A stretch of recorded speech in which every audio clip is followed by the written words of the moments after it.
জান্নাত। Welcome to my channel. কেমন আছো তোমরা সবাই? আশা করি খুব ভালো আছো। তোমাদের সাপোর্টের কারণে আমিও খুব ভালো আছি, আলহামদুলিল্লাহ। আমার ভিডিও যদি তোমাদের ভালো লেগে থাকে তাহলে লাইক কমেন্ট শেয়ার করো, আর আমার চ্যানেলে যদি নতুন বন্ধু হয়ে থাকো তাহলে আমার চ্যানেলটা সাবস্ক্রাইব করার অনুরোধ রইল, আর পাশে থাকা বেল আইকনটা প্রেস করে দিও। তাহলে কী হবে, যখন নিত্য নতুন ভিডিও আপলোড করবো আমি সাথে সাথে নোটিফিকেশন চলে যাবে তোমাদের কাছে।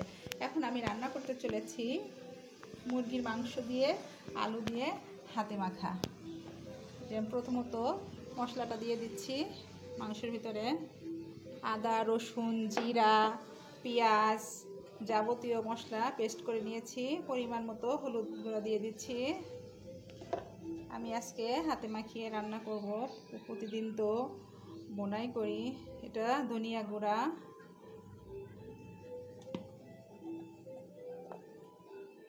এটা লাল মরিচের গুঁড়া। এখন আলুগুলাও দিয়ে দিচ্ছি। আমার জায়গাটা কি ছোট হয়ে গেল? আমার জায়গাটা ছোট হয়ে যাচ্ছে, এই জন্য আমি কড়াটার ভিতরে নিয়ে নিলাম, কারণ মাখিয়ে নিতে হবে সুন্দর করে। না মাখালে বড়ো সড়ো জায়গা না হলে আবার মাখানোটা ভালো হবে না।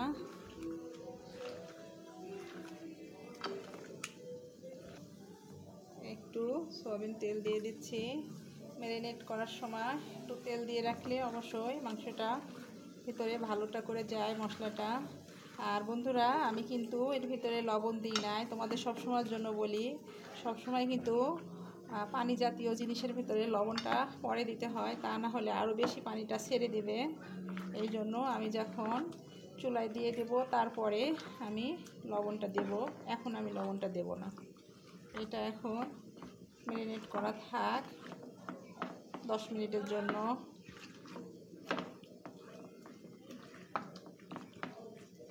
যত ভালো করে মাখানো হবে তত মাংসটা খেতেও ভালো লাগবে। অবশ্যই তোমরা বাসায় এভাবে আমার মতো করে রান্না করবে, ইনশাল্লাহ তোমাদের ভালো লাগবে। আমি জানি না কার কার আমার রান্না ভালো লাগে, কিন্তু তোমাদের রান্না, সবার রান্না আমার ভালো লাগে। যে যেমনই রান্না করো না কেন, আমি মনে করি আমি কিছু একটা শিখতে পাচ্ছি। এই জন্য আমি সবার ভিডিওটাই সম্পূর্ণভাবে দেখে তারপরে লাইক দিয়ে কমেন্ট করে বের হয়ে আসি। আর আশা করব তোমরাও আমার সাথে ঠিক একই রূপ আচরণ করবে, তাহলে আমারও খুব ভালো লাগবে। আমার মাংসটা ম্যারিনেট করা হয়ে গেছে, আমি হাতে মেখে নিয়েছি, তোমরা দেখেছ। আমি এখন এটাকে 10 মিনিটের জন্য রেস্টে রেখেছিলাম, জাস্ট 10 মিনিট। বেশিক্ষণ রাখলে বেশি ভালো, কিন্তু আমার হাতে এখন সময় নেই, এই জন্য আমি জাস্ট 10 মিনিটই রেখেছিলাম। মুরগির মাংসটা এভাবে অবশ্যই তোমরা ট্রাই করবে, ইনশাল্লাহ তোমাদের খুব ভালো লাগবে। আমি এখন এই যে চুলাতে কড়াই দিয়ে দিছি, তেল দিয়ে দিছি, এর ভিতরে এখন পেঁয়াজ, রসুন, দারচিনি, এলাচ, লবঙ্গ, তেজপাতা সব দিয়ে দিচ্ছি। বিসমিল্লাহির রহমানির রহিম।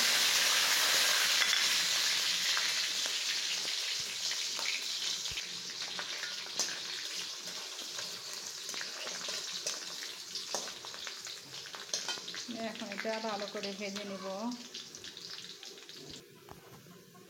আমি কিছু আস্ত জিরা দিয়ে দিচ্ছি। তোমরা জানো আমার জিরার ফ্লেভারটা খুব ভালো লাগে, তাই আমি বেটে দিলেও আমি আবার আস্তটা দিই, আমার খুব ভালো লাগে গ্রানটা।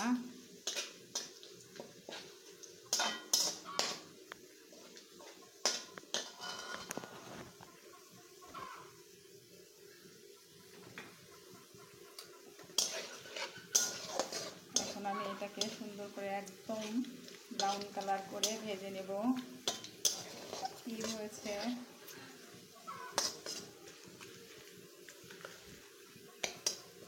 আর এটা ব্রাউন কালার হয়ে এসেছে। এখন আমি একটুখানি লাল মরিচের গুঁড়া আর ধনিয়া গুঁড়া দিয়ে দিচ্ছি, জাস্ট ফ্লেভারের জন্য, তাছাড়া আর কিচ্ছু না।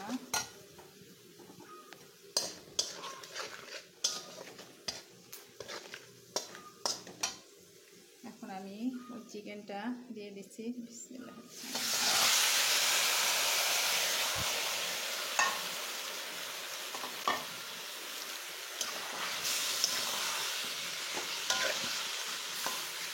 আমি কিন্তু এখন এর ভিতরে লবণটা দিই নাই, রান্না করার পরে লবণটা দেবো যেন এটার সাথে আমার ভাজা হয়ে যায়। ভাজা হওয়ার পরে দেবো যেন পানিটা উঠে না আসে। পানিটা উঠে আসলে ভাজার যে সুন্দর একটা ফ্লেভার সেটা পাওয়া যাবে না। এই জন্য আমার যখন এটা ভাজা ভাজা হয়ে আসবে ঠিক তখন আমি লবণটা দেব।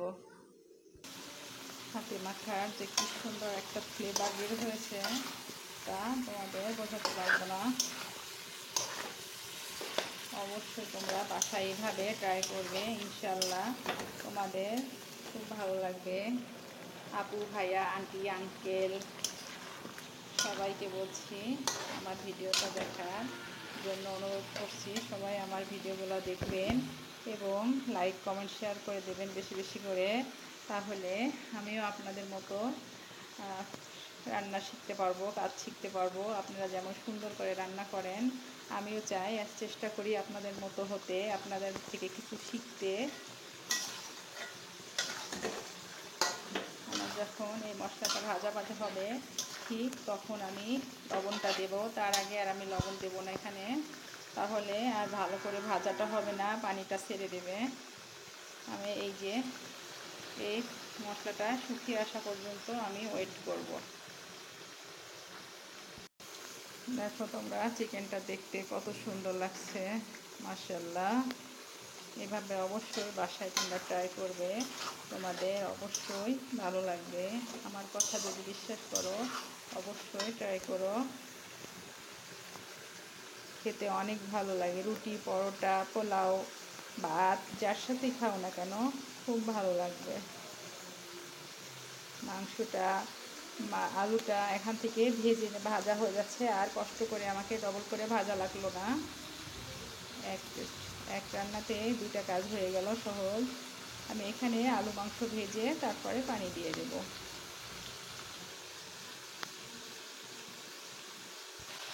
তোমরা দেখতে পাচ্ছ আমার আলু মাংস মশলা দুটোই ভাজা হয়ে গেছে। আমি এখন এই যে সেই লবণ যে দিয়েছিলাম না, বলেছিলাম তোমরা প্রথমে লবণ দেবে না, ভাজা হয়ে গেলে তারপর লবণ দেবে, মশলা মাংস তারপরে আলু তখন দেবে। তাহলে এখন পানি ছাড়লে আর কোনো সমস্যা নেই।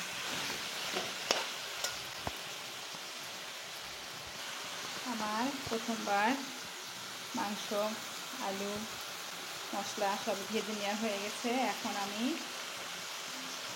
একটু পানি দিয়ে দিচ্ছি, যে পানিটা দিয়ে আমি এটাকে আবারও কষিয়ে নেব সুন্দর মতো। এই পানিটা শুকিয়ে আসলে তারপরে আমি আবার ঝোলের জন্য একটু পানি দেব।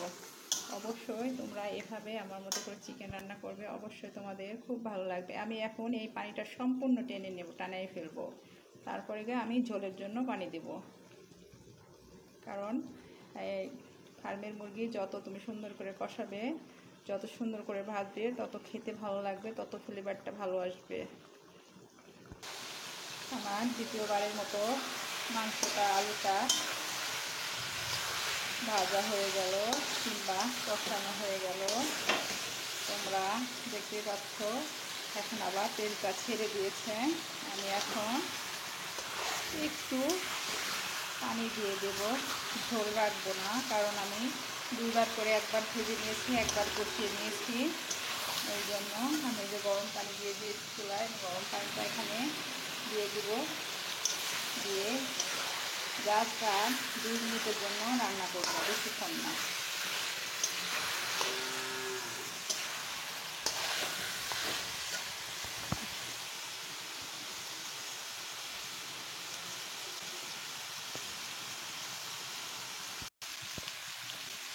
আমি পরিমাণ মতো একটু গরম পানি দিয়ে দিচ্ছি।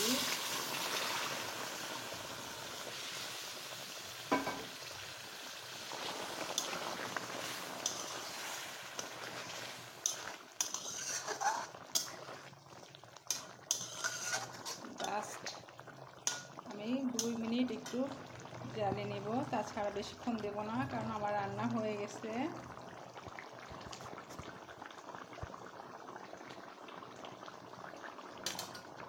তোমাদের সাথে থাকতে থাকতে আমার রান্না হয়ে যাবে, অলমোস্ট ডান।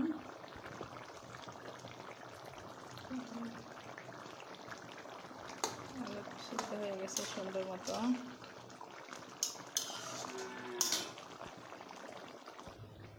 কত সুন্দর লাগছে দেখতে। আমার রান্না হয়ে গেছে, আমি এখন তোমাদের পরিবেশন করে দেখাচ্ছি।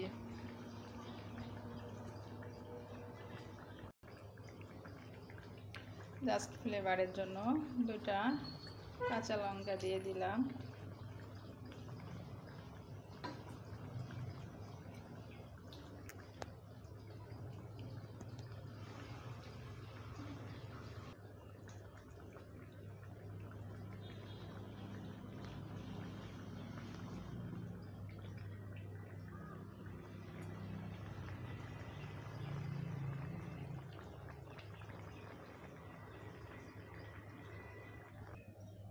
আমার রান্না কমপ্লিট, আমি এখন তোমাদের পরিবেশন করে দেখাচ্ছি।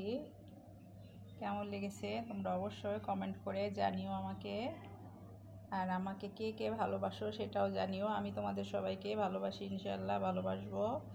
আমার ভিডিও যদি তোমাদের ভালো লেগে থাকে তাহলে লাইক কমেন্ট শেয়ার করো, আর আমার চ্যানেলে যদি নতুন বন্ধু হয়ে থাকো তাহলে আমার চ্যানেলটা সাবস্ক্রাইব করার অনুরোধ রইল, আর পাশে থাকা বেল আইকনটা প্রেস করে দিও। তাহলে কি হবে, যখনই নিত্য নতুন ভিডিও আপলোড করব আমি সাথে সাথে নোটিফিকেশন চলে যাবে তোমাদের কাছে। অবশ্যই অবশ্যই কমেন্ট করে আমাকে জানিও আমার রান্না তোমাদের কেমন লাগে। ভালো থাকো সবাই, সুস্থ থাকো, দোয়া করি। দেশ বিদেশে যারা আছো সবাই ভালো থাকো, সুস্থ থাকো, আমাদের জন্য দোয়া করো, আমরা যেন ভালো থাকি। আসসালামু আলাইকুম, আল্লাহ হাফেজ।